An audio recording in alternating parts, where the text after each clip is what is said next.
Virginia Tech used a big second half to beat UVA on Monday night, the Hokies' sixth straight win. What does that result mean for both schools' NCAA tournament hopes? Duke holds off Wake Forest for a dramatic win while Coach K deals with drama off the court. All that, who've been the ACC's best players this season and which coaches are on the hot seat? This week on Teel and Barber.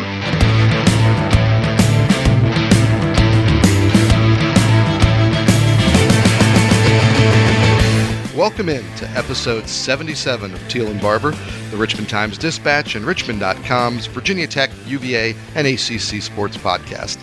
I'm Mike Barber, ACC beat writer for the paper, and joining me as always, my co-host, the 14-time Sports Writer of the Year and the Virginia Sports Hall of Famer, David Teel. David, how are you, my friend? Good afternoon, Mike. I'm well. Hope you're the same. I am frozen because, as I mentioned to you and Dean Hoffmeyer, our producer, before we started, we were having insulation put in, and they told us because we had the foam spray that we had to be out of the house. Yesterday, we stayed in a hotel, and we had to have the windows open to kind of clear things out. And just our luck, the days before they arrived here in Charlottesville, it was 60 degrees. Today is getting up into the 50s and 60s here later in the week. But the 2 days we were with the windows open, it was in the low 30s. So nice. And we haven't turned on the heat yet because we don't want any of the stuff from the attic kind of blowing around. And we also have two monster dogs who we could not leave in the backyard because they would dig out and run through the neighborhood. So my wife and I basically took turns huddled up in the backyard playing ball with them to make sure they didn't escape while the other one would go to the hotel to warm up. And so, yeah. If I sound a little slow or a little off today, it's because I'm still defrosting from that experience. As someone who usually sleeps with 3 layers of clothing, I get the whole defrosting part. No, yeah, I should send you a picture. I'm sitting here with a space heater almost touching my leg and a big mug of hot tea. So that's where I am. You can tell I handle the elements extremely well. So, David, when last we spoke, one of the topics we hit on was the Super Bowl. Our food choices, certainly, and for Dean and I, our chili recipes. But we also talked about the game. Did things play out the way you anticipated? Because one of the main points you made was, hey, how is Cincinnati going to block the Rams? And poorly, David, as it turns out. I was going to say they should have listened to the episode because they did not block the Rams. Anything surprise you about the Super Bowl? And overall, how would you kind of rate the game? It wasn't a classic Super Bowl, but boy, it was dramatic at the end, and that's what you want. And that's what these NFL playoffs have been since that first weekend. The first weekend's games were all blowouts. But from then on, from the divisional round on, you couldn't have asked for more late game tension. And that's what we had Sunday night in Los Angeles. And you're right. The Bengals could not block the Rams, specifically Von Miller, and especially Aaron Donald. I mean, I get Cooper Kupp winning the MVP, but holy smokes, Aaron Donald. Yeah, the thing with Aaron Donald is the few times they did block him, it seemed like he still ended up making the play. Yeah. I mean, he made one tackle at one point with kind of one arm where he had a guard taking him away, and I'm pretty sure he had a tight end or a back chip him on the play, and he just kind of reached out with one arm, and it's just a tremendous instincts for the gaps and finding the ball carrier. But I think you're right. I mean, for me, it's I judge the Super Bowl again as a Miami Dolphins fan, so I don't ever have a rooting interest in the thing because my team doesn't get there. I judge it by, is it competitive? Yeah. Is it the kind of game that if it was the regular season, you'd be channel surfing? Or is it a game that you'd say, hey, in the commercial, I'll grab another bowl of chili because I'm going to sit here and watch this thing? And I thought it was competitive. I thought both quarterbacks had great stories. Both quarterbacks took a bit of a beating in the game, toughed it out, played through. From that point of view, I think I was going to be happy for either of those quarterbacks with their stories that we went over. And Cooper Kupp, I think very deserving. And he was fun to watch. Cooper Kupp at the end of the Super Bowl reminded me of the great high school player, that he's the only guy on his team. So you know where the ball's going and you know exactly what they're going to do. But somehow he still makes the catches, makes the plays, wins the game. That shouldn't happen in the NFL, but that was the vibe I got from Cooper Kupp. Like, this is the guy that we're going to get him the ball, and really Cincinnati couldn't stop it. Well, especially after OBJ went down. Yeah. With the first half injury, because he was playing so well, and he gave Matthew Stafford 2 options when it came to his wideouts. But once Beckham was gone, you're right. It was all Cooper Kupp, and you're sitting there on the couch or wherever you might have been thinking, if I know where the ball's going, why don't you? And why aren't you doing a little bit better job of shadowing that cat? Right. It felt like the classic where people say, we're not going to let that guy beat you. Mm-hmm. If I'm Cincinnati, I say, okay, we're going to do everything we can schematically to take away Kupp and see what else you got out there, because the Rams couldn't run the football, even though nobody told Sean McVay that. They kept trying. They couldn't run the ball. They didn't really have other options after the Beckham injury. And yeah, I would have had a guy under, a guy over, and said, okay, you're going to have to go somewhere else with the football if you want to win this Super Bowl. Now, David, one thing I did miss was the halftime show, partially because I've been underwhelmed by halftime shows for the greater part of my lifetime, and it's really not my cup of tea to begin with. I don't really care about the halftime show, but also that was about 8:30 it hit, and that's my 2-year-old's bedtime. So that was my chance to grab him, run upstairs, read him a couple books, sing him a couple songs, cross my fingers and hope that he'd stay in the bed and let me watch the second half. I go to Twitter. Sounds like I missed a pretty good show. David, did you watch the halftime show? And if Yes. so, what did I miss?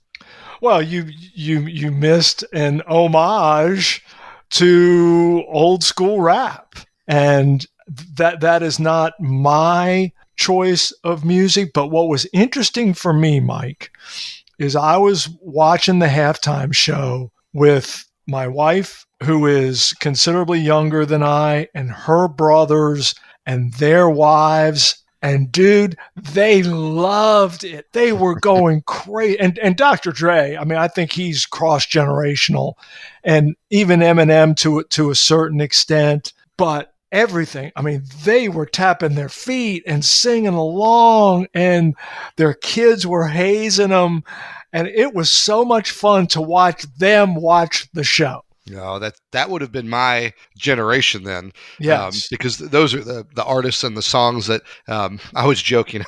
When I was a senior in high school, I got a camcorder, and so we would go, on trips, with friends, or we got a beach house for beach week. After the winter formal, the prom, those kind of things, and in the background of those old video cassettes that we recorded, you always had Dr. Dre, Biggie. That was, sort of the soundtrack to that time in my life. Yeah, oh, absolutely. And it's the Snoop was on for the entirety of senior year beach week for me. So yeah, I think my wife keeps telling me I need to go back, look it up, find it on YouTube or whatever, and watch it, because it sounds like they hit a home run with this one, which is nice, because like I said, I've been, not that I have a high expectation for Super Bowl halftime shows, and I'm far more into the football part, but been mostly underwhelmed by them in recent years, and it sounds like this one may be worth going back and finding. Absolutely. It was LA, yeah, which it needed to be. You got to put on a show if you're out there in Showtime land, right? Yep. Now, I thought we got a pretty good show Monday night, David. We were not in LA. It wasn't quite that sophisticated or swanky. We were in Blacksburg, which has its own charm, and certainly did, I thought, at Castle Coliseum, where the crowd was rocking. The student section was full and full of energy. Some of the Virginia Tech icons, and Frank Beamer was there in the house, and Brent Pride came out with the Commonwealth Cup. We'll talk about that at some point. But on the court, David, a big game for Virginia, a big game for Virginia Tech, big game atmosphere. It was a good one. It absolutely was. And don't be misled by the 9-point final margin. This thing was tight, late. UVA fell behind by a couple possessions, then had to foul, and that's what caused a little bit more separation in the final seconds. But yeah, and you mentioned the atmosphere, Mike, and I thought that played such a big role. And it was interesting because earlier in the day, the game was Monday, and that's the day that the ACC coaches do their weekly Zoom with us media knotheads. And I had asked Mike Bray about Virginia Tech and how difficult they can be to defend with their inside-out combination. And he went with the question for a little while, but then he said, but don't sell them short defensively, especially in the second half at home when the visitors have to shoot into that student section. He specifically said there's a difference first half, second half. And lo and behold, we go to Castle the other night, and what happens? Virginia shoots 48% in the first half when it's shooting at the hoop toward the tunnel, going toward the student section in the second half. Cavaliers go 10 for 30, 33.3%. Yeah, and it is a difference maker. And I talked to the Virginia players about that after the game. And they all admitted two things. One, they said the crowd was a big factor because it seemed to bring energy and life to Tech. Right, Jaden Gardner and Reese Beekman both said that, hey, we play in front of hostile crowds. We know the deal, but it seemed like they just wanted Duke, for heaven's sake. Exactly. But they said it felt like more than any opponent, Tech was feeding off that energy, that it really got them going. And they mentioned that there was a difference in the second half when things got tighter, that it felt more hostile. It felt louder. It felt more of a factor. And the statistics certainly bear that out. Now, David, this game was, and I'm glad you mentioned that the close to, it was tied with 6:24 to play. Mm-hmm. It was very tight. Kihei Aluma finishes with 24 points. He finishes 10 for 14 shooting, and he was pretty hard to guard, especially in that second half. He's had good games against UVA before, but I thought in crunch time, he was really good in this one. Mike, he's played 3 games against the Cavaliers. He scored 75 points. Even you and I can do that math. 25 again. How many players do you think have played against UVA over the years multiple times and are averaging 25 a night? My guess would be 0. Yeah, one. Yeah, well, right. Other than Kihei Aluma. You think about how good they are defensively, number one. It's certainly a huge factor. But 2, the style, right? The low possession game. Like, how many guys are scoring that many consistently anyway? It's just, it really was remarkable. And it gave Virginia Tech something to hang its hat on the offensive end. Because you mentioned the defense was the difference. The defense was so good in the second half. Connected, edgy. Those were the words Mike Young used to us after the game. And those are the words he used back in the non-conference when they did that with Providence, right? They had some other, with Dayton, and some other games where he thought that just defensively they were connected. And then for whatever reason, they got away from it. And he's been trying to kind of pull them back, right? Pull them back to edgy, pull them back to connected. And congratulations, Mike Young, because you certainly, at least for a night and here on this win streak, I think, have been able to do that. Absolutely. And Mike, if I had told you pregame that the Hokies were going to go 5 for 20 from 3, you would have said what? Yeah, I would have said they're done for. Correct. Right? That's the formula to beat Virginia, and that's particularly the formula, I think, for this Hokie team. Hunter Couture, he needs to go wild for them to beat UVA. Naheem Aline, he needs to find his stroke for them to beat UVA. Sean Padula needs to have another, Miami kind of game for them to beat Florida State, for them to beat UVA. Instead, none of that really happens. None of it happened. And here you get Virginia Tech still, and again, winning comfortably by the final margin, but winning a very competitive and very important ball game without the aid of the three-point shot. Now let's make the point here, because Tony Bennett said it well. Our colleague Greg Medea asked him about, hey, you held Virginia Tech to 25% from 3. That's pretty darn good. And what did Tony say? He said, they held us to 0%. So I guess they win by 25%. Correct. Because David, Virginia 0 for 9 from the 3-point line. How about that? First time they hadn't made a 3 since November 2016 against St. Francis. I have not done the research of when the last time they did not make a 3 in a league game was. And maybe before they legalized and brought the 3-point shot in. It may be. And it take Mike, and our listeners are aware, in today's basketball, be it professional or college, you have to have some. You don't have to be the Golden State Warriors. You don't have to be the Suns, but you have to have some proficiency beyond the arc. And you go over. I don't care if you only attempt 3, but if you don't make threes, you're not going to win. Yeah, I mean, if you're Virginia, the struggle you have putting up points, you need a couple to go down just for the points. But then the idea of extending the defense and opening things up inside for Gardner, who did have another good game. He struggled in the second half when that defense really clamped down. Big time. Justin Mutz. Yeah, see, made him uncomfortable. Yeah, Gardner had 17 points in the game. He had 2 in the second half. He had 3 turnovers all in the second half. And he said after the game, that was on him, that Mutz did make him uncomfortable, that they played better defense on him in the second half. And he responded by being careless with the basketball in a game that his team couldn't afford it. So I thought that was one of the big changes in the game in the second half. I also thought a big factor in the game, and let's not kill the kid because he's been great. And he was the point guard on a national, but Kihei Clark had maybe the worst game I've ever seen him play in terms of he could not get his shot to go down. He was 0 for 5 from 3, 1 for 9 from the field. And the one came when? What, inside a minute? It was 32. I'm looking 32 or 34 seconds to play. Yeah, irrelevant. Right. So he was a non-factor in terms of scoring. But hey, we've seen Kihei Clark play some great basketball games where he's a non-factor scoring. Yeah. But 4 fouls, got himself into foul trouble. He only had 2 assists. He had 2 turnovers.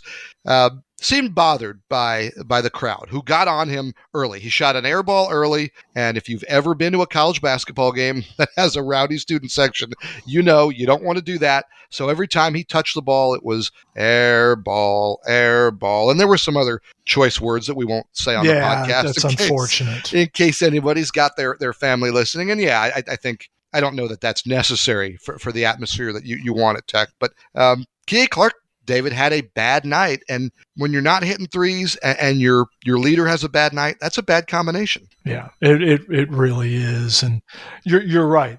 Let's not dump it all on him just because he's been so clutch throughout his career, dating back to his freshman season, but was not his night. And again, as only he can, because he's so dry and literal.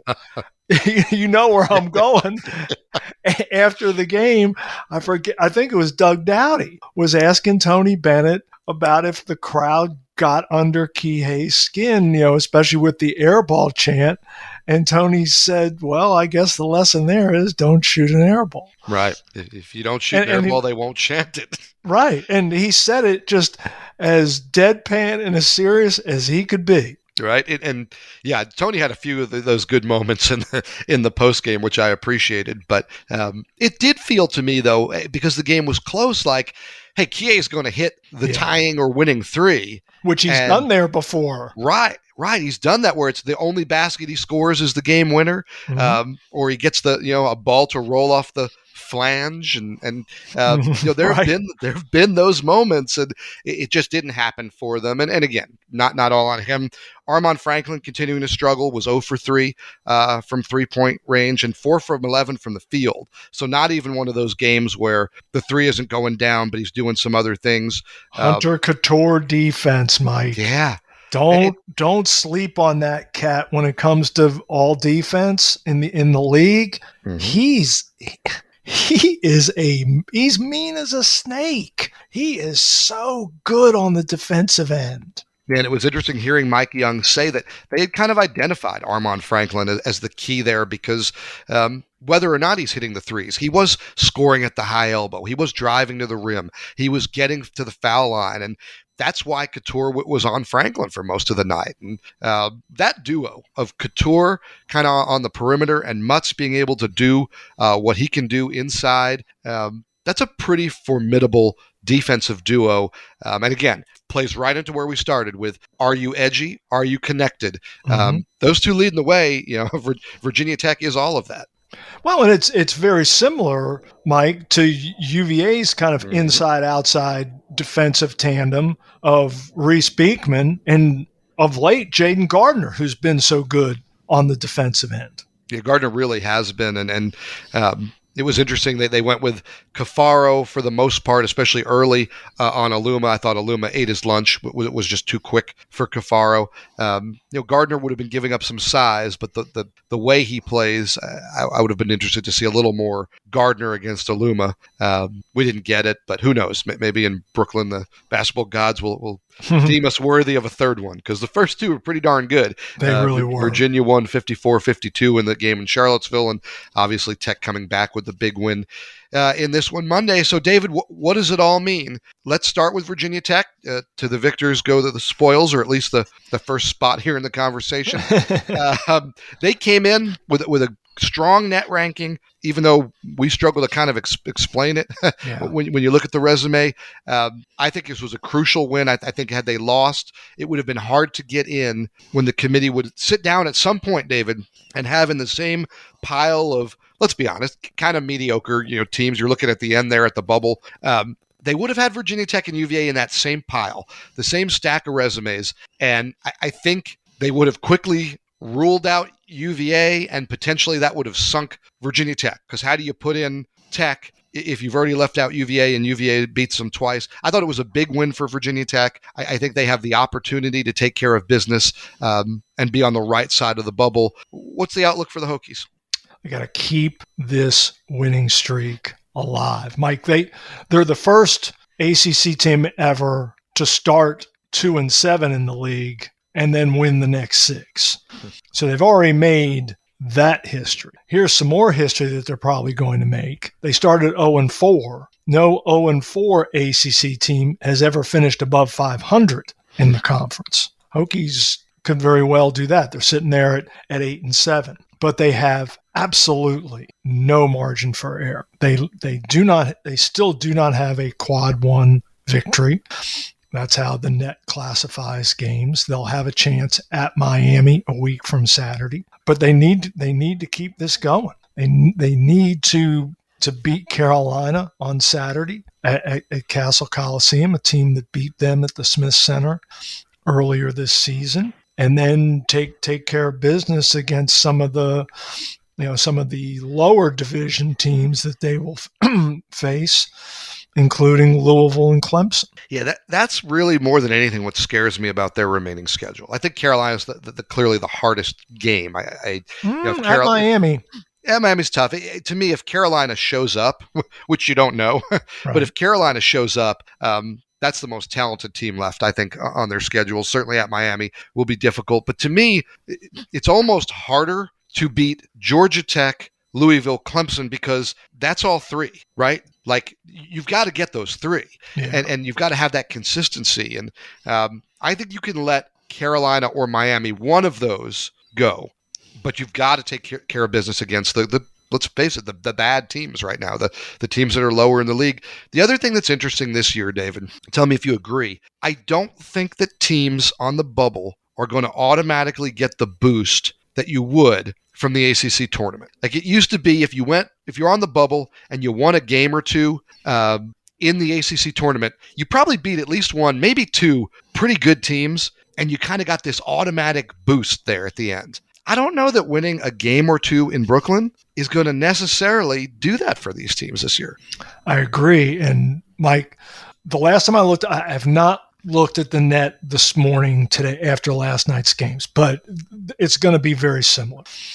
As of yesterday, Virginia Tech at number 35 and Duke at number 11 were the only ACC teams in the top 35. I mean, meanwhile, you've got 6 from the Big East, 6 from the SEC, 6 from the Big 10, 4 from the Big 12, 2 from the ACC in the top 30. Virginia Tech is 7th in the ACC standings, but 2nd among ACC teams in the net rankings. Go figure, go explain that algorithm to me. 0 for 5 in quad 1 games. Correct. The next team in the standings is 37. Virginia Tech's at 35 right now this morning.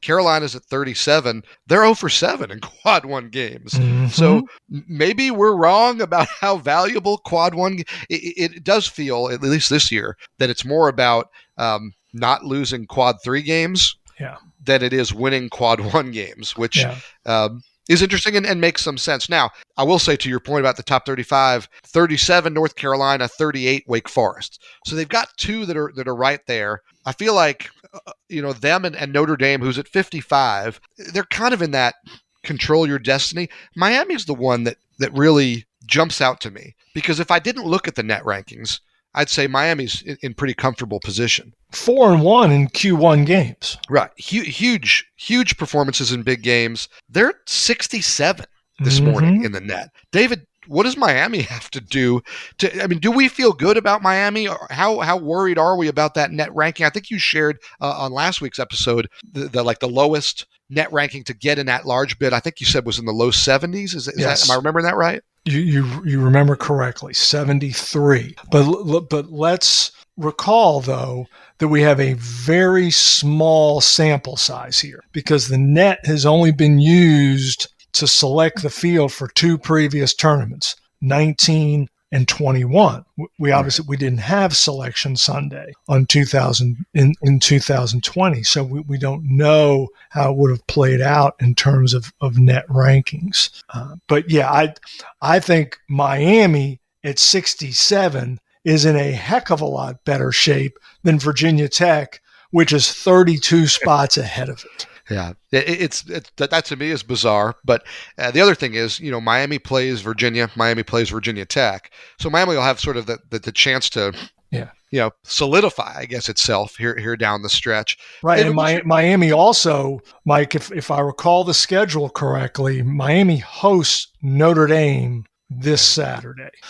And or is it Notre Dame Wake Forest on Saturday? I may have that wrong. I'll pull it up as we discuss it here. But yeah, there are opportunities still. It's just, it's funny about the ACC this year. Usually you think of opportunities as Duke, Carolina, maybe Syracuse, Louisville. It's just different names that are your opportunities are Wake Forest, Miami, Notre Dame. Those are your important opportunities here as we go down the stretch. And like we talked about Virginia Tech having to take care of business, the teams that are on the bubble that win those games are going to be the teams that get there. And the teams that falter in those games, that they might not be marquee in terms of the name recognition, but they're marquee this year. That's what's going to decide, I think, ultimately how this thing shakes out. Agreed. And Miami had a huge road win Saturday at Wake. That was big for Jim Laranaga's bunch. And it's the fourth game this season, Mike, that the Hurricanes have won when trailing by at least 13 points. That's what happens when you have really good, really old guards. Miami's remaining schedule, Louisville should win that. Virginia probably need to win that. At Pittsburgh should win that. Virginia Tech is really their last chance to improve, because then it's Boston College and Syracuse. So so Notre Dame plays at Wake on Saturday. I had that wrong. But so that's going to be that Miami Virginia Tech game, and this weekend's Notre Dame Wake. I mean, those are going to be defining games for how this thing shakes out for the ACC. And this is also going to be a year, I think, in the ACC, and we've talked about this, where as you're coming down the stretch, as you're there in Selection Sunday, as you're one of those bubble teams, you're really going to be rooting hard this year against the bid thieves. Oh, yeah. Chalk. Because you want chalk. Exactly. And that used to be the way you lived if you were the 9th team in the ACC, the 10th team. I think this year it's Seth Greenberg. Right. If you were Seth Greenberg, you were rooting against those bid thieves. But the top 7 or 8 felt pretty darn good. I think this year maybe the top 4, and then everybody else is on the edge of their seats on pins and needles. And maybe that's the way it should be. It makes it fun. How about Virginia? David, how devastating was this loss for Virginia's postseason hopes? Man, they're in a bad way, Mike. And they just are. Now, you talk about opportunities. Cavaliers got 2 of them coming up consecutively. We'll know a whole lot more about the Cavaliers' NCAA aspirations come next Wednesday night in John Paul Jones Arena, because as we just mentioned, Cavaliers in Miami, where you'll be Saturday, rough duty if you can get it. And then they come home for the rematch against Duke Wednesday at JPJ. You talk about 2 just extra large games. They fit the bill. I think and I know people who listen to this podcast hate this because I've gotten the tweets and the emails. So I am hearing you. I hear what you all are saying, and I apologize, but I have a hard time seeing them sweeping Duke this year. I think Duke comes back really fired up from the way the game at Cameron went. I think that makes Miami a must-win for this team Saturday. It might be anyway, but I think Miami, because of what I expect from Duke the following week, I think Miami is an absolutely crucial game this weekend. Yeah, I agree with you, and I think both of them are. And just, given the way the Cavaliers have played this season, I mean, it's not a vintage Tony Bennett group, especially on the defensive end, not up to his usual top 5 in the country standards. That's a high bar. But what folks have come to expect, it's hard to have a lot of faith in this team. Yeah, the consistency isn't there, which is really, and again, it starts defensively. But David, I'll argue, and I argue this anytime a Tony Bennett team struggles at all defensively, that a lot of it has to do with the offensive end. Because I think this group is still pretty darn good when they've got 5 guys back and set. It just feels like with all the missed shots, there's a lot of racing back, trying to catch up, and it may not actually be transition buckets. Yeah. But secondary break, things like that. It is, yeah. And it's a Virginia defense that seems to start most of its possessions already in rotation, right? Already somebody's got somebody else's spot and they're moving and they're trying to adjust because of a missed shot. And I think that disrupts this defense more than people talk about. And I think their problems start with the offense, and that's the reason for some of the defensive issues. But nonetheless, Virginia Tech gave us a great game, a very entertaining, great atmosphere Monday night, and that brings us to this week's edition of Take It or Leave It. Thank you, Mike. The new Virginia Tech football coach, Brent Pride, came out onto the court during halftime on Monday night's game carrying the Commonwealth Cup. That's the trophy that goes to the winner of the UVA and Virginia Tech game each year. He pretended like he was going to throw the trophy to Red Panda, the unicycle riding halftime icon. Hokies fans, not surprisingly, just absolutely loved it, while UVA fans groused that Pride has yet to win the Cup himself. So take it or leave it, celebrating with the Commonwealth Cup before you've coached a game for the Hokies. Let's start with David. This is absolutely fabulous stuff here. And I am 100% taking this. He's playing to his audience. Who cares if UVA fans grouse? This game wasn't in Charlottesville or on some neutral floor. This is in Blacksburg. This is at the Castle. Of course he should have done this. And pretending like he's throwing it to Red Panda, perfect. Crowd loved it, amped him up. That's what you want. Great marketing idea. Thank you, David. Mike? I agree 100%. I thought, and I tweeted this, I thought Brent Pride came out of that tunnel like one of the old WWE heels, right? Like came out of the tunnel, oh, there he is. It's Brent Pride. He's got the chair. But it was Brent Pride. He's got the Commonwealth Cup. And I thought it was fantastic. Now, I will say this. Since he hasn't coached a game in the rivalry, what else should he do? He should embrace it, right? Embrace the rivalry. That's what you got to do. You do put the target on your back a little more, right? Bronco Mendenhall did it when he talked so much about we're going to beat Tech. They started every season breaking the rock that said beat Tech. They broke all the huddles in their offseason with beat Tech. That's what makes rivalries great, though, right? And I love that Brent Pry has the personality to soak it up and to be part of it. And he hasn't coached it yet, but it tells you how important he thinks that game is and how he understands this fan base. And David, in the short time, we've seen that. We've seen it with the important stuff, right? Recruiting in state, all of that, and that's very important. I'm not trying to gloss over it, but we've also seen it with getting his butt out onto the drill field and having a snowball fight with the student body, right? He gets it. He's fun to be around. He's bringing that energy. And what is the point of a rivalry if it's not to tweak the opponent, to tweak the rival? I absolutely loved it. Like I said, I think the guy needs his own theme music. Maybe they should have played Enter Sandman before he came out of the tunnel. And I always enjoyed that about the old wrestling heels because they'd come out like it was a stunning surprise, but the music was queued up and ready for them to come out of the dressing room and do whatever they were about to do. So that would be my only critique, was maybe they needed to play Enter Sandman over the Red Panda music as he came out. And who knows, maybe they should have researched it or rehearsed it a little and actually tossed her the cup. But we've seen a few more bowl drops, David, in the last year or so. So maybe it was better that he just mimicked throwing the cup than actually tossed it up there. Yes, we do not want an accident with the Commonwealth Cup. And Mike, your point is very well taken about what's a rivalry without it some good-natured ribbing. It's a page straight from the Steve Spurrier playbook, right? You can't spell Citrus Bowl without UT. Right. I mean, which is great line, and it adds something for everybody. Yes. And I always laugh when people say, oh, well, he's putting that pressure on him to win the game. Spoiler alert. If you're the head football coach at Virginia Tech, there's pressure on you to beat Virginia, and vice versa, right? Like, Brent Pride didn't invent the idea that this rivalry is a big deal and that if you have fun with it, people are going to expect more. People expect you to win that game on both sides either way. No doubt. Well, David, Coach K missed the second half of Duke's very narrow, very exciting win over Wake Forest. He's apparently dealing with some illness.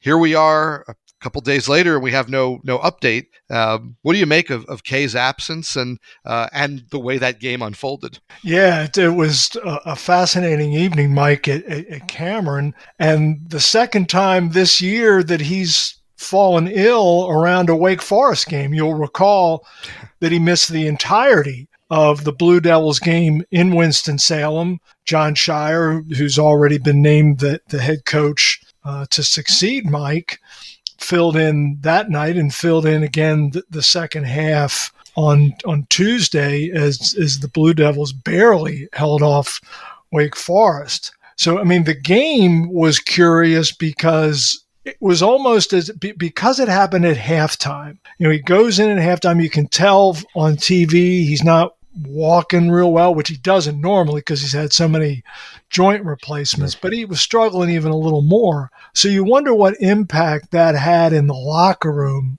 on his team, because his team did not play well in the second half. And credit to Wake Forest, you know, they went with a different type of lineup, and it just didn't go well for Duke. John Shire had some Xing and Oing to do there late. It probably a good experience for him since he's going to have that seat and that big whistle next year. But you're right, and I don't think you can blame Duke for being a little flat because it is jarring, right? If you go in knowing you don't have your coach, maybe it's like a rallying point, but to have him kind of disappear at halftime. And you heard from the players post-game that there was sort of that relief of he came and talked to them after the game. Right. You got the sense that they were relieved. Well, you're not relieved about something, David, unless you were worried about it initially. So I think that in some of those comments about, okay, we all felt better once he came and talked to us and we saw he was okay, that tells me that it did kind of jar them and maybe explain some of the letdown. And we've talked about, you know, just how special a season Wake is having and Steve Forbes' crew, and not the team you want to let down against. You know, maybe there's some teams in this league that if you have a little letdown, but you're Duke, you still handle pretty easily. That's not Wake this year. So, but yeah, a thrilling ending. And so, David, would that final shot, that final three-quarter court heave have counted if it had rattled in? I don't think so. The way I looked at it and saw the replay and the clock and such, but some of the camera angles, like Mark Williams, the Duke center, is under the basket, and one of the camera angles shows him looking up, and you can see his face as the ball is tracking toward the rim, and he's thinking to himself, "Oh my gosh, this thing might go in." And then when it doesn't, both he and Alondas Williams from Wake Forest, they just looked at each other and kind of smiled, as if to think we were that close to just an epic conclusion. No doubt. And Steve Forbes had a great line, and everybody knows how opposing teams feel about the calls in Cameron Indoor and what direction they go. But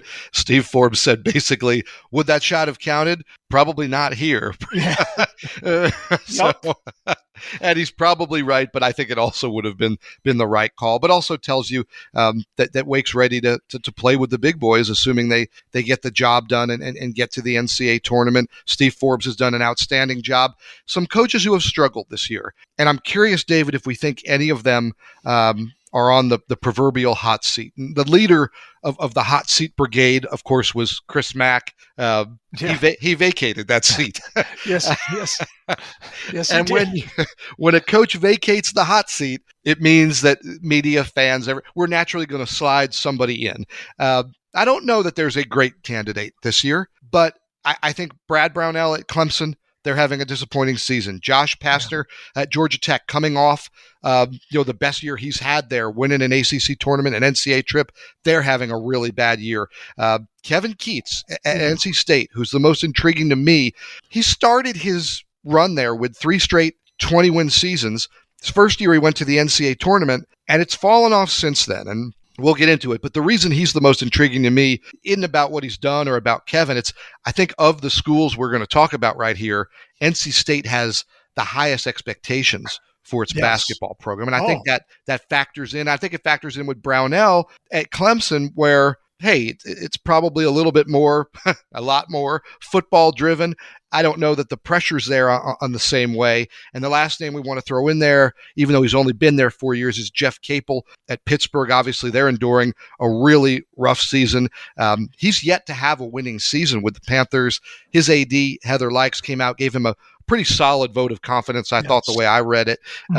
So as you listen to those names, first off, David, who would you put as the heir apparent to Chris Mack's burning keister seat there?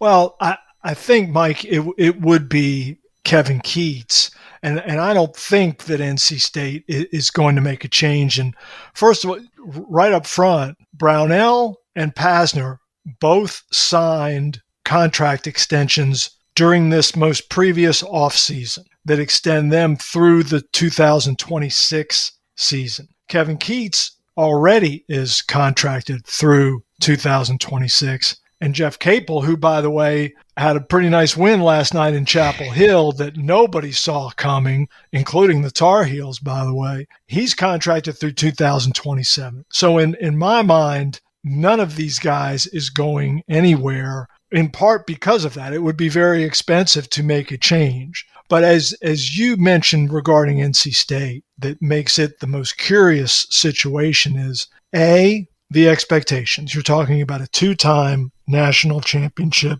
program. Granted, the last one was in 1983, so we're talking a long time ago. Also, because NC State is right there in the neighborhood with Duke and Carolina, which are also undergoing coaching transitions. Duke to John Shire, North Carolina to Hubert Davis. And if all three of them were in that situation, you just go, wow, I can't imagine. I haven't done the research, but I can't imagine that all three of those programs have ever had a head coach with one or none in terms of head coach, years of experience. Yeah, maybe back to their origin stories, I guess. Yeah. But, and Kevin Keatts, Boo Corrigan also, I mentioned Heather Likes. Boo Corrigan gave him a pretty strong endorsement, at least for the season is the way I read it. But you got the sense that he understands what Kevin's doing and that he believes in Kevin as a coach. I'm curious, you mentioned the contract situations, most of them through 2026, one of them through 2027. We stopped talking about the financial impact of the pandemic. But these athletic departments haven't completely recovered from the financial impact. Does that play in at all? I would think that if it's a costly move and it's a borderline move, that some of these ADs may still be leaning on the side of, if I don't have to make a move, let me not make a move. I agree with you. And absolutely, I think finances play into it. I've always been of the mind that if you don't have confidence that you have the right coach, that you should make the change, regardless of the buyout, because in the long run, the deeper in the hole you get, the more expensive it's going to be to get out of it. The more it's going to cost you in terms of ticket sales and donations and such. But in the current economic climate, I think dollars and cents play a much larger role than previously. And another interesting component with Brad Brownell at Clemson is the Tigers are undergoing an AD transition. Mm-hmm. Dan Radakovich, the longtime athletic director there, having left for Miami. And now the new athletic director, internal promotion, Graham Neff, who as a deputy AD, one of the sports he supervised directly was, you're right, men's basketball. So he and Brad Brownell have a long-standing relationship, direct reporting there. Neff traveled with the team in many instances. And, I've got to think that there's a comfort there that even diminishes further the chances that Clemson would make a move. I think that's a great point because sometimes you talk about, okay, if there's an AD change, coaches are in peril, right? Mm-hmm. AD wants their own guy. Sure. There wasn't really there was an AD change. I'm being a little silly about it, but there wasn't really a change. If you're Clemson and men's basketball, you've got the same guy essentially overseeing your department and the guy who worked so closely with Dan Radakovich. So I got the same feeling. I look at Brad Brownell. First of all, I think he's one of the more underrated coaches. I think I have a lot of respect for him. I think he's a very good coach. He is. I also think when I look at what he's done there, it's probably good enough for Clemson. And I don't mean that derisively, but he's been there 12 years. In half of those years already, he's been to the postseason. 3 NCAAs, 3 NITs. He's only had one losing season. This year, he's at 12-13, may still pull it out to have another winning season. So they've never really been bad under Brownell, and they've popped up, about every 3 or 4 years to be pretty darn good. Yeah, had a Sweet 16 year. Yeah, it feels like, not that, sure, they'd love a coach to go to the NCAA tournament 12 times in 12 years. I get that. Who wouldn't? But it feels like 3 NCAAs, 3 NITs, never really having a bad season, never really having, off-court problem. Brad Brownell's program isn't a renegade program. It seems like he's a very comfortable, good fit that, to me, Clemson would be in more danger of perhaps losing him to Miami if Jim Larrañaga retired than they would be of making the decision to fire him. Just my take. I'm a big Brad Brownell fan. I think you are too. Yes, I've known Brad for years, back when he was at UNC Wilmington, and then kind of lost touch with him when he went off to Wright State. But then when he came back in the league, kind of reconnected with him, and have just always liked him. Yeah, and certainly connections, with Jeff Capel, who was at VCU and ODU in his career, and you've known forever, obviously, that whole family. Yes. And then Kevin Keats, who is from Lynchburg, was at one of the prep schools here, and so these are, and was at UNC Wilmington when, I know for me, there was some overlap there with covering JMU, and there's been a lot, and Josh Pastner, of course, is a media darling. Even though he puts everybody in the Hall of Fame when we talk to him, he's great to us. So certainly, if we can keep them all off the hot seat, I think we'd all be happy with that in this particular instance. Absolutely. Well, David, we're talking about the coaches, but let's take a look at the players in the league. And I always love that expression. It's not the X's and O's, it's the Jimmies and Joes. So let's look at some of the Jimmies and the Joes. And you look around, we talked a little bit about Wake Forest and Alondas Williams, Duke and Paolo Banchero. North Carolina, albeit coming off that terrible loss to Pitt, Armando Bacot has been their guy. Those guys all kind of feel like shoo-ins to be first-team All-ACC selections this year. Yep. Certainly, Carolina has a few more voters in that block than some of the other regions, which generally lends to more Carolina guys. Not that they're not deserving. But if we assume that Williams, Banchero, and Bacot are making it to the first team, that's going to leave 2 spots. 2 spots for a lot of guys who, in my opinion, have pretty similar resumes. Yeah. Who do you look at first? Who's the first name when I say, hey, Williams, Banchero, and Bacot are going to be on the first team? Who's the first name that you say, oh, Mike, don't forget so-and-so? I'm going to give you a shout-out, Mike, because this is a team and a player that you were high on back in preseason. Dane Goodwin at Notre Dame. Yeah. Anchors my fantasy team.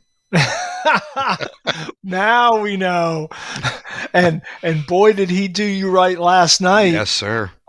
In that overtime, the Irish having to go overtime at home against Boston College. But I believe he ended up with 23, shot it real well. And he doesn't have overwhelming stats. I think he's averaging 14 points a game. He's not one of the top 10 scorers in the league. But right now, if I were voting today, Dane Goodwin would be among my other two on first team. Yeah, that's a good pick. My first one that jumps to mind, even though the season hasn't been what they wanted, is Darian Sebron. Sure. At NC State. He leads them in scoring and rebounding. He's just been, earlier in the year, I mean, he would probably have been on our list of shoe-ins. I mean, he was just really up there with Alondas Williams as coming kind of out of nowhere and being the star of the league. He certainly cooled off some. Part of that, I think, is teams becoming aware of him, right? And having a better feel for what he's going to do, how North Carolina State and Kevin Keatts is going to use him, what you need to take away. But he's still been very good. He's still been very effective, and he still is an important player. So for my number 4 spot, that would be my next guy. David, number 5, who's the last guy to make first team for you? Sebron. Yeah. He's fourth in the league in scoring and second in rebounding. And by the way, he's still shooting over 50% on the season. I'm big on shooting percentages. And because to me, it speaks to efficiency and such. And that's why a guy like Buddy Boeheim, who's second in the league in scoring. Now, this is presuming his father nominates him for all ACC, because two things that our listeners need to understand. Number one, we're limited to who we can vote for by the nominations. It's not an open ballot. And last year, and I don't know if it was an oversight or what happened, Syracuse, Jim Boeheim, whoever it was, did not nominate Buddy Boeheim for all ACC, and he went off in the postseason. If it was a motivational ploy, it worked. Yeah, and if you're Jim Boeheim, I think at this point, that's what you say it was. Yeah. No matter what it was, you say, yeah, I was trying to light a little fire under my kid. Yeah. But Buddy's only shooting 40%. He is on a Syracuse team, though, that really leans on him. Yes. And needs him to take a lot of shots. Mm-hmm. You know, I don't view him as the sort of selfish volume shooter. They need him to shoot a ton, and when you have to shoot a ton, sometimes you take shots that under normal circumstances you might pass on. And I think that affects Buddy's shooting percentage because, you know, for that last spot, I look at 3 guys who are scorers, and Buddy Boeheim, I think, would be my 5th guy. Okay. But I also look at Michael DeVoe at Georgia Tech, who is just an amazing scorer on a team where there isn't much support. Like Jordan Usher's great, and that's it. So teams are ready to focus on Michael DeVoe, and he's still getting 18-6 a night. That's pretty impressive. And the third guy, kind of in the same category, Cam McGusty at Miami. And those 3 guys can really fill it up. McGusty has a little more help around him, but Miami's having a better season. I give Buddy the edge right now, but I'm not stuck on him. I'm not sold on him, and I'm not even sold on that final spot going to one of those kind of volume shooter scorer types, but that's where I am right now, at least. Yeah, and there are plenty of other candidates. Mm-hmm. You know who the metrics like Ken Palm's all ACC team includes? Kihei Aluma. The last thing I wanted to hit with you was Kihei Aluma at Virginia Tech and Jaden Gardner at UVA. Mm-hmm. Jaden Gardner, I don't think people appreciate like his scoring average when you consider how few possessions UVA games have. Like Jaden Gardner, and especially of late, he's been a dominant scorer. And Kihei Aluma, we saw it firsthand Monday night. He is the guy that we thought going into the year could be first team all ACC. I think he's played that way, and I think he's playing even better here down the stretch as these games mean more and more. Yeah, no, I think both will be in the conversation. I think Wendell Moore could end up being in the conversation. Mark Williams also at Duke. I mean, he's become this dominant defender, although I find it hard to bring myself to vote for a first-team guy who only plays about 28 minutes a game. Yeah, especially because so many of these guys are well up above 30, right? There was a time in college basketball where you tried to keep your stars to maybe 28 minutes. That's not the case. I mean, how many teams now? Everybody's basically in that 7-8 man rotation. Even the teams that were playing more guys early, they tighten it up as you come down the stretch. Certainly UVA and Tech don't have a ton of options on their benches, but they've been in that category. So, I think the guys who are playing heavy minutes at this point are the guys who you can translate it and say, hey, their teams are leaning on them more. It's not it's not garbage time. These are the guys they're going with. Yep, agreed. So, no doubt. Well, it's going to be fun to watch all of that play out. I think those coaches will be safe. I think the race for the All-ACC teams are going to be great. I think this fight to see, as we talked about earlier with UVA and Tech, this fight to see who makes the NCAA tournament, how many ACC teams make it.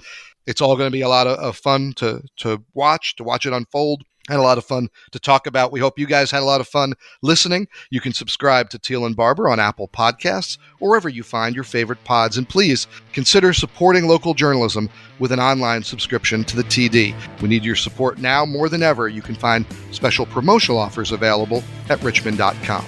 Today's show was produced by Dean Hoffmeyer. Teel and Barber is a podcast of the Richmond Times-Dispatch and richmond.com. For David Teel, I'm Mike Barber. Thanks for listening. Be healthy and safe, and please join David and me again next time.